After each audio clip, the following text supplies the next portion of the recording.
সমাজ শুদ্ধ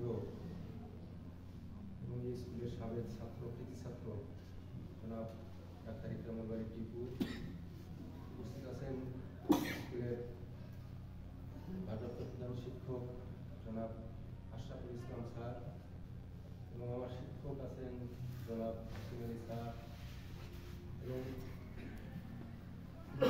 স্কুলের সকল শিক্ষক শিক্ষা মণ্ডলী এবং অত্র এলাকার সম্মানিত জনসাধারণ, সবাইকে জানাচ্ছি আমার ব্যক্তিগত পক্ষ থেকে সালাম। আসসালামু আলাইকুম। আমি প্রথমে শ্রদ্ধাভরে স্মরণ করছি এই স্কুলের প্রতিষ্ঠাকালীন যারা অক্লান্ত পরিশ্রম করে এই স্কুলটা তৈরি করেছিলেন তাদের আত্মার মাগফিরাত কামনা করছি, এবং আজকে গোটা বাংলাদেশে জুলাই আগস্টে যে বিপ্লবের মাধ্যমে আজকে যে আমরা নতুন বাংলাদেশ দেখতে পাচ্ছি, সেই সব শহীদ এবং যারা এখনো আহত আছে তাদের প্রতি সমবেদনা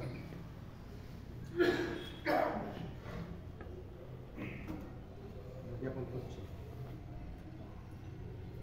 প্রথমে আমি আলোচনার শুরুতে একটি কথা বলবো, যেখানে মানে ইসলামের একটা কথা আছে, আমি যদিও পড়িনি, তারপরে দেখছি যে শুনছি যে হানাফি মাযহাবের প্রধান যে আবু হানিফা উনি নাকি বলছিলেন যে যেখানে রাসূলুল্লাহ সাল্লাল্লাহু আলাইহি ওয়াসাল্লামের কথা পাবে সেখানে মানে আবু হানিফের কথাটা ছুঁড়ে ফেলতে বলছে। এখানে মানে আমার শ্রদ্ধেয় আমার অভিভাবক জনাব ডাক্তার ইকরামুল বারী টিপু, উনি মোটামুটি সংক্ষিপ্তভাবে যেসব কথাগুলো বলছে, শিক্ষকের কথা, ছাত্রদের, অভিভাবকদের কী কী দায়িত্ব, মোটামুটি সব কথাগুলো বলে ফেলছে। ওনার বলার পরে আমার আর তেমন কোনো বক্তব্য না থাকার কথা, তেমন কোনো বক্তব্য নাই। শুধু আমি একটা কথাই বলবো যে এখানে যারা শিক্ষক মণ্ডলী আছেন অবশ্যই সবাই ভালো, এক সময় আমি যাদেরকে চিনি তারা অনেক ভালো স্টুডেন্ট ছিলেন, এই স্কুলেরই ভালো স্টুডেন্ট ছিলেন, এবং তারা এখনো শিক্ষকতা পেশায় আসছেন। একটা স্কুল বা যে কোনো একটা প্রতিষ্ঠান ভালো করতে গেলে তিনটা যে মানদণ্ড আছে, শিক্ষক, ছাত্র এবং অভিভাবক, তিনটা যদি সমানভাবে তাদের দায়িত্ব পালন না করে তাহলে কোনো শিক্ষা প্রতিষ্ঠান এটা ভালো হবে না। যেমন শিক্ষকেরা যদি নিয়মিত পাঠদান না করেন, যদি মনে করেন যে যে প্রতিষ্ঠানে চাকরি করেন ওইটা যদি মনে করেন যে এটা লিল্লাখানা, যে ওইখানে যাবো, মাস গেলে বেতন পাবো, যেটুকু দায়িত্ব পালন করলে করলাম, না করলে না করলাম, চলে আসলাম, তাইলে ওই প্রতিষ্ঠান কোনোদিন ভালো হবে না।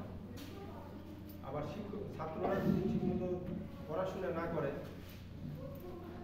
তাহলে আপনারা যতই পিটান বা যতই শাসন করেন কোনো লাভ হবে না। আর অভিভাবকেরাও, আমিও নিজেও একজন অভিভাবক, আমরা দেখি ঢাকা শহরে একজন অভিভাবকের কত দায়িত্ব, মানে টিচারদের চেয়ে এবং স্টুডেন্টদের চেয়ে তাদের চিন্তা বেশি, এবং তাদের সকাল থেকে একজন ছেলের পিছনে বা মেয়ের পিছনে যেভাবে লেগে থাকে মানে এটা মানে অতুলনীয়, এবং এইসব কারণেই কিন্তু তাদের অনেক ভালো করতেছে। আবার কিছু কিছু ভাবে ঐশ্বরিক ভাবে মানে এত কিছু না, যেমন এই যে আপনারা এখন মোবাইল ফোন বা পেপার পত্রিকা বা টেলিভিশনের মাধ্যমে দেখবেন যেসব অনেক, এবারই দেখলাম মেডিকেলের রেজাল্ট হয়েছে, এটা সবসময় হয় অনেক কৃষকের ঘর থেকে, একজন ড্রাইভারের ঘর, একজন ওই 1200 টাকার টিন শেডের মধ্যে থাকে, ফ্যামিলি নিয়ে বেতন দিতে পারে না, ঠিক মতো খেতে পারে না, মানে সেই মেয়েও চান্স পাইছে। এরকম অনেক নজির আছে। এগুলো হলো কিছুটা মেধা, হলো ঐশ্বরিক।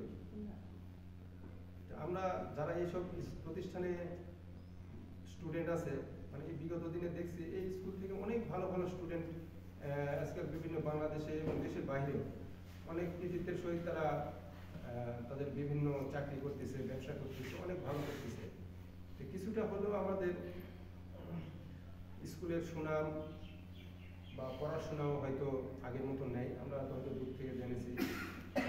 এটা সত্যিকার অর্থে রেজাল্ট দেখলে, কারণ দিন শেষে রেজাল্ট দেখলে তো বোঝা যায় যে মানে তার ফলাফল কি। আমরা কারণ আমাদের এক বছরের কর্মের ফলাফল কিন্তু আমরা বছর শেষে পাই তার রেজাল্টের মাধ্যমে।